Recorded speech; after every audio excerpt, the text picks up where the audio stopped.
Vai ser com o Dr. Rubem Bart, que ele é cirurgião plástico, e nós vamos falar aí sobre os cuidados que uma paciente, né, ou um paciente, homem ou mulher, tem que ter na cirurgia dele, a cirurgia plástica dele. O Dr. Rubem já está entrando. Oi, doutor Rubem, boa Boa tarde. Tá me tarde. vendo? Tô vendo, tô ouvindo bem.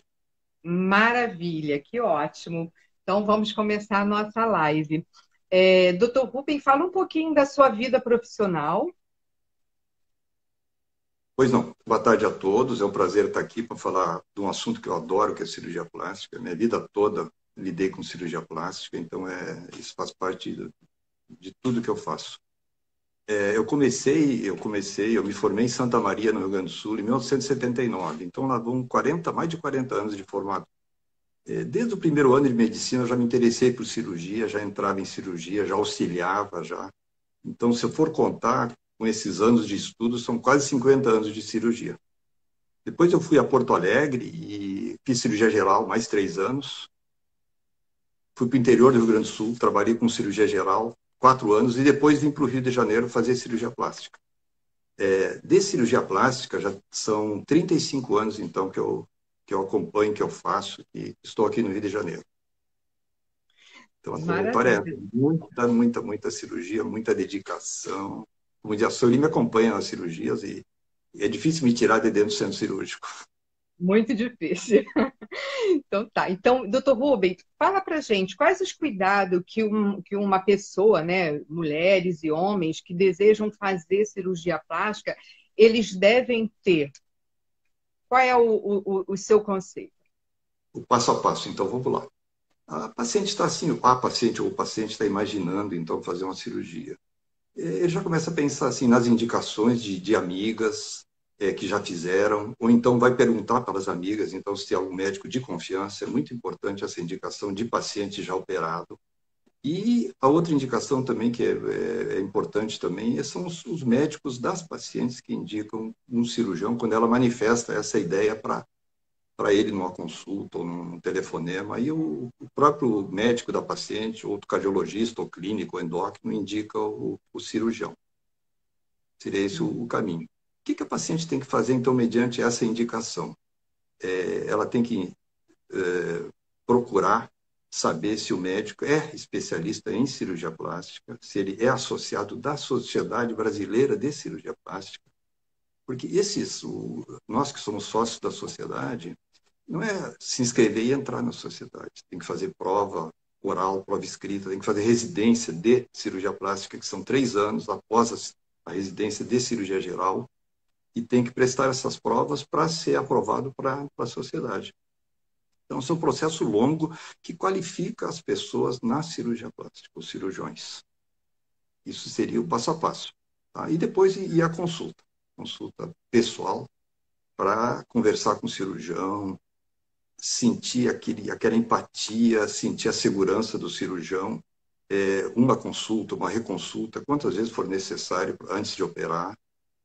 Nessa primeira consulta, qual é a conduta do cirurgião? O cirurgião ele tem que se atentar a quais são as queixas principais do paciente. Não adianta, por exemplo, um paciente que opera fácil, incomoda para o cirurgião os olhos, mas não, de repente, para o paciente é o pescoço que incomoda. Então, o cirurgião tem que focar no que incomoda mais a paciente. O cirurgião não pode operar para ele tem que operar para a paciente. Tá? Então, seria esse o passo a passo e tem que pedir um check-up completo. São vários exames de sangue, raio-x, risco cirúrgico, e avaliar patologias específicas. O paciente pode ser hipertenso, pode ser diabético, então tem que ter muito mais cuidado.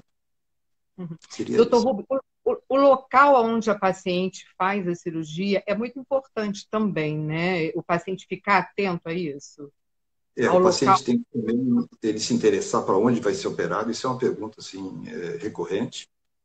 O cirurgião explica onde ele opera, onde ele tem mais confiança, onde ele está acostumado a operar, e que tem que ser um lugar com todas as condições de segurança, com toda a aparelhagem, que dê suporte a qualquer eventual complicação que possa surgir.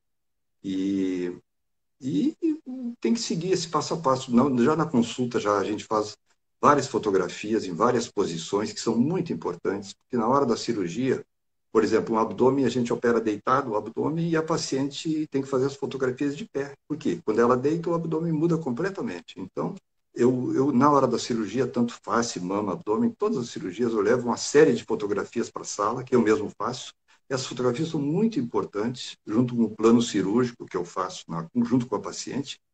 Essas fotos, então, me orientam na hora da cirurgia. Eu sigo muito o que eu estou vendo nas fotografias, que é uma posição específica já, em que para mim, conseguir resolver os problemas que eu vou encontrar durante a cirurgia. Uhum. E sobre os exames pré-operatórios, quais são os exames assim mais indicados, né? Os mais não, os indicados para se realizar uma cirurgia? Eles têm exames básicos, assim, que é a avaliação do check-up no sangue, hemograma, coagulação muito importante, avaliação do fígado, avaliação dos rins, tudo isso é importante. Parte radiológica, raio-x de tórax também, a parte cardíaca, eletrocardiograma. Se o paciente é hipertenso, a gente avança, faz um ecocardidoppler, faz um Holter, faz o próprio cardiologista da paciente, ele já vai, porque ele vai fazer o risco cirúrgico depois. Então, eu já solicito para ser avaliado já pelo especialista. Tá? Por um paciente diabético, então tem que fazer curva glicêmica, tem que fazer glicose de base. Isso nada impede da gente operar o paciente hipertenso, diabético, desde que esteja compensado na hora da cirurgia. E controlamos esse paciente também durante a cirurgia. A pressão é constantemente medida, a glicose também é medida durante a cirurgia, então o risco é bem minimizado durante o ato operatório. E em relação aos exames assim específicos, né? Por exemplo, uma mamografia. Qual o tempo de validade de uma mamografia, de um ultrassom abdominal para se realizar a cirurgia? Se eu quero fazer uma cirurgia plástica de mama e eu fiz uma mamografia 6 meses atrás, ela ainda está dentro da validade? Explica um pouquinho. Vamos operar uma mama, então. Eu de rotina peço mamografia, porque é uma oportunidade que eu tenho, quando eu mexo na parte interna da mama, de biopsiar alguma lesão que vai aparecer no exame pré-operatório. Então, pedimos mamografia, pedimos ultrassom das mamas. Se aparecer qualquer lesão suspeita ou qualquer coisa que a gente precise biopsiar, eu tento fazer a biópsia durante a cirurgia. Se eu não tiver condições, o mastologista entra, então, e faz a biópsia. Mas essa mamografia eu considero válida 6 meses, tá? E um ultrassom de abdômen também durante 6 meses. Se tiver mais tempo que isso, eu peço um novo exame. Ou se tiver algum sintoma, o paciente sentiu o nódulo, pode ter 1 mês a mamografia, eu repito, entende?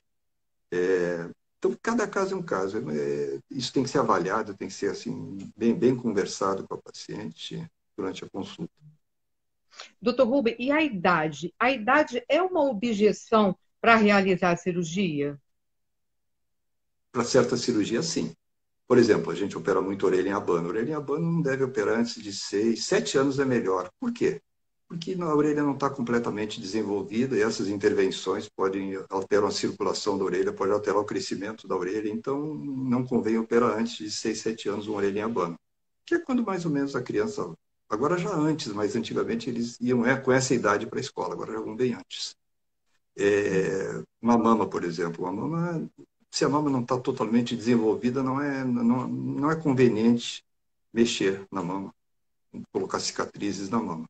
Tem exceções no caso da mama, quando o paciente tem um problema psicológico muito grande, uma mama gigante, uma gigantomastia, que tem que ser reduzida essa mama, com indicação do psiquiatra, do psicólogo, os pais e as mães assinando assim, um termo de consentimento. Eu tive um caso que eu operei uma mama gigante, muito grande, com 14 anos. O paciente ficou feliz, os pais ficaram felizes. Ela antes não ia à praia, não tirava a camiseta, não tinha nenhum esporte social em conjunto. Isso aí modificou completamente depois da cirurgia. Então, assim, tem indicações. Então, a idade é limitante em certos casos. Doutor Rubem, e para pacientes mais velhos, existe limitação? O som sumiu agora, o som. Melhorou? Não. Não melhorou, não. Não? Então deve ser algum muito problema. baixo. Tá, vamos ver se eu consigo aumentar aqui. Melhorou?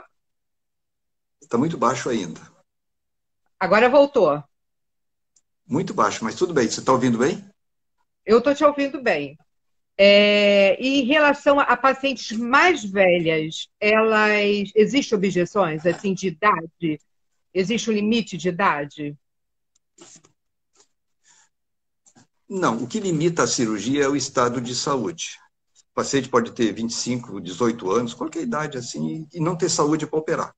E pode também ter, sei lá, eu já operei cirurgia de face com mais de 80 anos.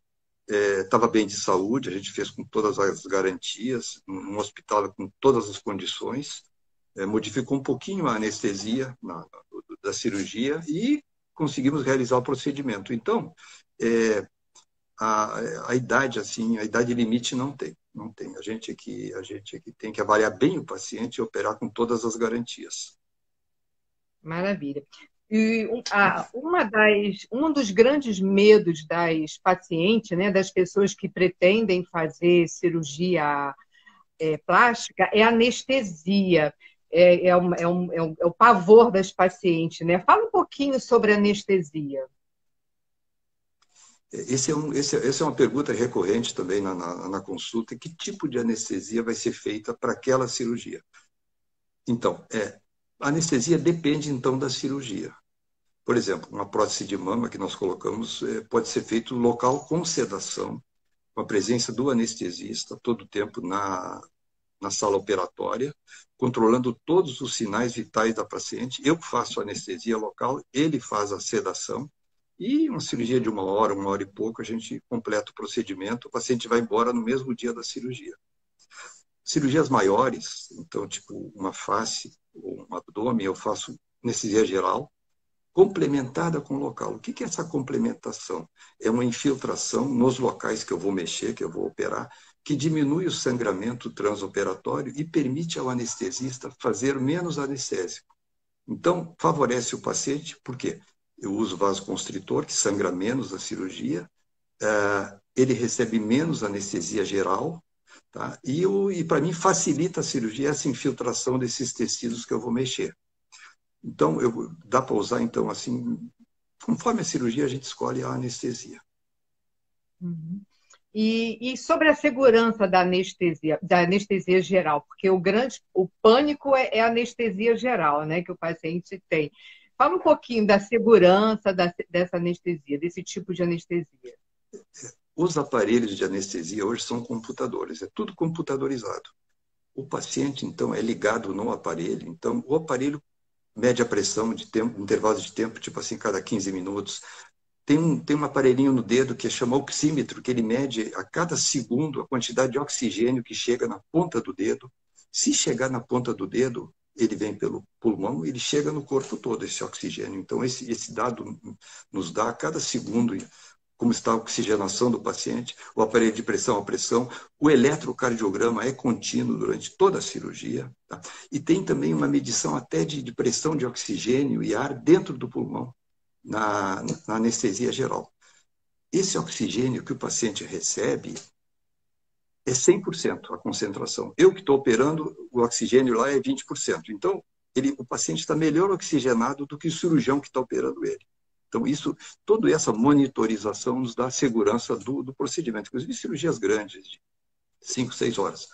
O tão importante quanto a aparelhagem é o anestesista. O anestesista tem que ser acostumado com cirurgia plástica, com o cirurgião, e ele que vai dar segurança para mim operar tranquilo, me preocupar com a cirurgia que eu estou fazendo, sem me preocupar com a anestesia. Eu estou constantemente escutando o bip do batimento, olhando lá, olhando cá, mas isso, com o mesmo anestesista, me dá muita segurança, todo o procedimento. Maravilha. E isso nós temos, né? Uma excelente equipe de anestesia, né? Aliás, toda a equipe é maravilhosa, né? Eu vou me incluir na equipe. Maravilhosa. Toda a equipe é maravilhosa. Doutor Rubem, fala um pouquinho do pós-operatório, das cirurgias, né? Que também é uma grande dúvida das pacientes. Fala um pouquinho, assim, de forma geral. Isso também é abordado na consulta. Vocês já viram, então, que a consulta é longa, né? Porque aborda várias coisas, vários assuntos. Eu não tenho a mínima pressa durante a consulta, eu explico tudo o que tem que explicar. As pacientes, inclusive, vêm com um papel, um bilhete, tudo anotado, que a gente repassa item por item aquilo. O pós-operatório, ele depende de cada cirurgia. Tem que ter cuidados específicos e tempo específico de recuperação.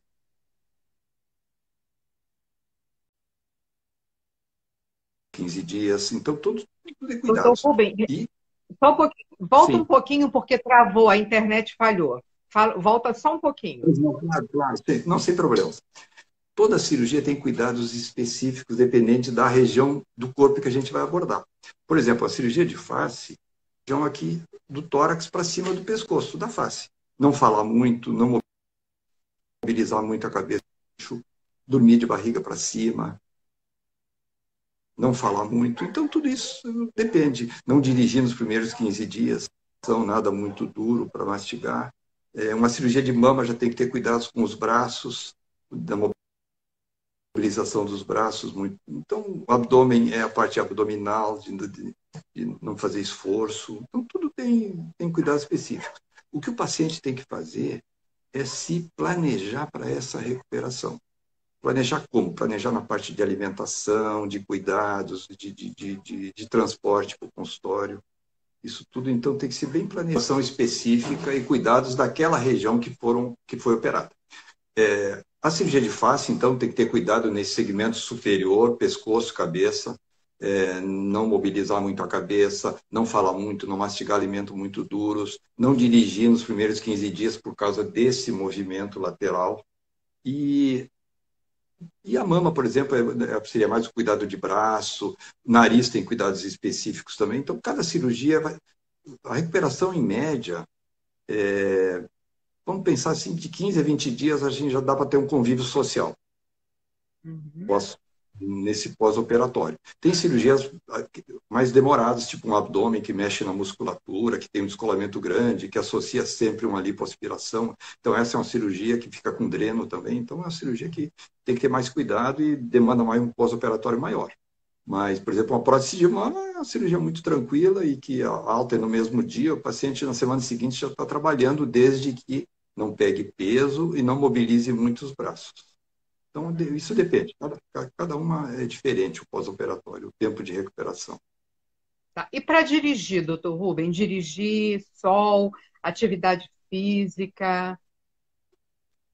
Em média, eu consigo liberar para dirigir assim com 2, 3 semanas. Em média. Agora, abdômen já não dá por causa da posição de sentar.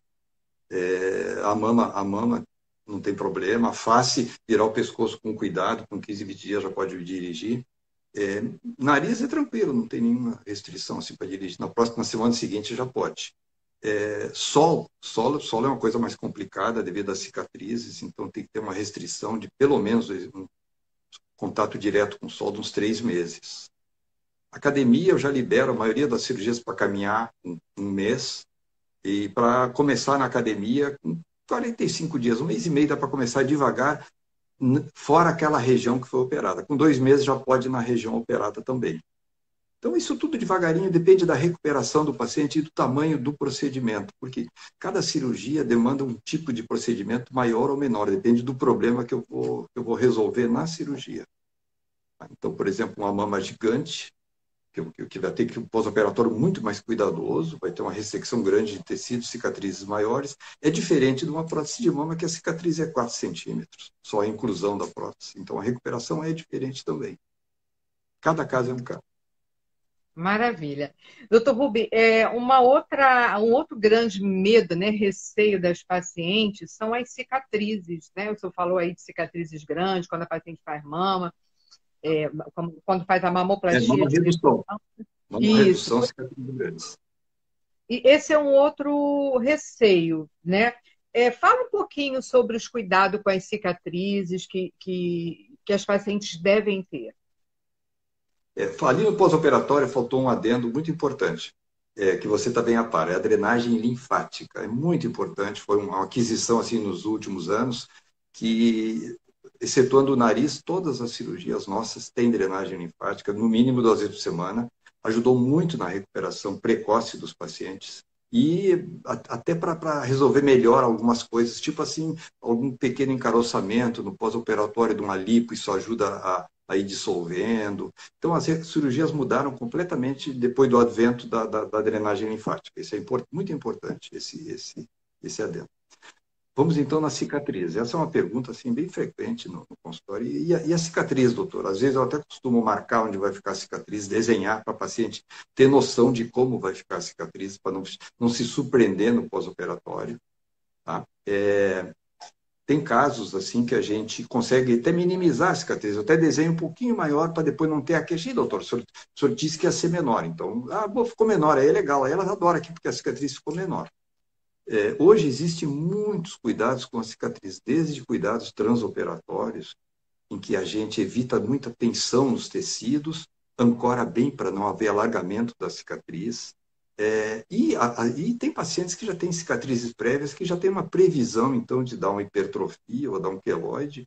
E aí a gente tem que questionar se vai encaminhar para fazer betoterapia, porque é quase certo que vai dar um queloide, e a betoterapia, o radiologista que faz, ele delimita quantas sessões, já ajuda a prevenir. Ou então, já no pós-operatório, você começar a aparecer uma pequena hipertrofia, já dá para fazer uma infiltração de cortisona, uma compressão com fita de silicone, uma massagem com creme. E isso tudo, então, cada caso é diferente. Ainda bem que essas hipertrofias e queloides são muito raros. Assim, o que a gente faz de rotina em cicatrizes? A gente usa fita de micropore prolongadamente. 30 dias essas fitas estabilizam os tecidos, mesmo depois de retirados os pontos, e nós vamos renovando essas fitas, pelo menos cada semana, que também já dá uma boa compressão e evita os tecidos de se mobilizarem muito ali e favorecerem uma cicatrização melhor. Isso tudo a gente vai acompanhando, vai seguindo a paciente. E isso, a cicatrização assim, vai até 6 meses depois. Quando é que a cirurgia fica pronta? Algumas cirurgias demoram até 1 ano para ficar pronta. Então, em termos de edema e de cicatrização. Normalmente, 1 mês, 2 meses, a cirurgia está ótima, 3 está melhor ainda, 6 meses está excelente.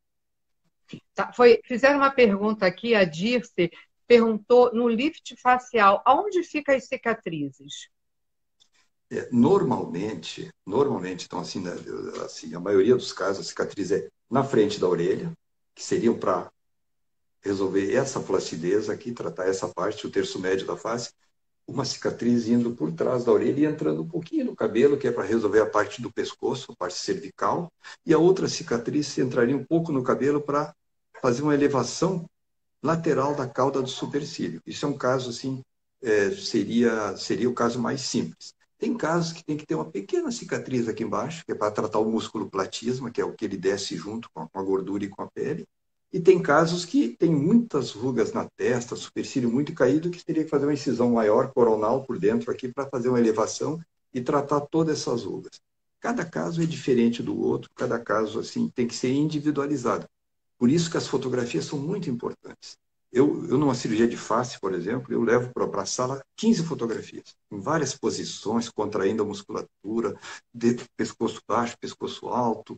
Então, isso é muito importante, porque a paciente vai estar deitada, a cirurgia feita deitada, anestesiada, infiltrada, tudo infiltrado com essa infiltração que eu faço, e eu tenho que me basear nas fotografias e no plano cirúrgico que eu fiz junto com a paciente para fazer a cirurgia.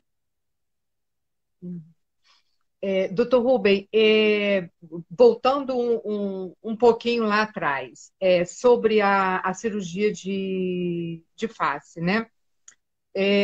Fala um pouquinho sobre a cirurgia de face, sobre a recuperação, porque muita gente tem medo, né, de mudar as feições, enfim, né, de se transformar em outra pessoa. Fala um pouquinho sobre qual é a proposta da cirurgia de face, do lift facial. O que a cirurgia de face promove? Ela não é cirurgia de embelezamento, é uma cirurgia de rejuvenescimento. Tem algumas pacientes que eu até peço para trazerem umas fotos de como elas eram 20 anos, 15 anos atrás, que é como a cirurgia vai ficar semelhante, vai ficar assemelhada. Agora, se a paciente, por exemplo, tem um hipomentonismo, um queixo retraído, eu fazendo um enxerto de gordura junto com a cirurgia de face, eu melhoro o perfil da paciente, então ela fica mais bonita. Mas a cirurgia basicamente é de rejuvenescimento. Quando você vai no consultório, eu explico tudo isso e explico, você vai ficar como você era 10, 15 anos atrás, ou até 20, não sei o que eu vou conseguir na cirurgia. Cada paciente, o que vai acontecer na cirurgia, eu só vou saber no transcorrer da cirurgia.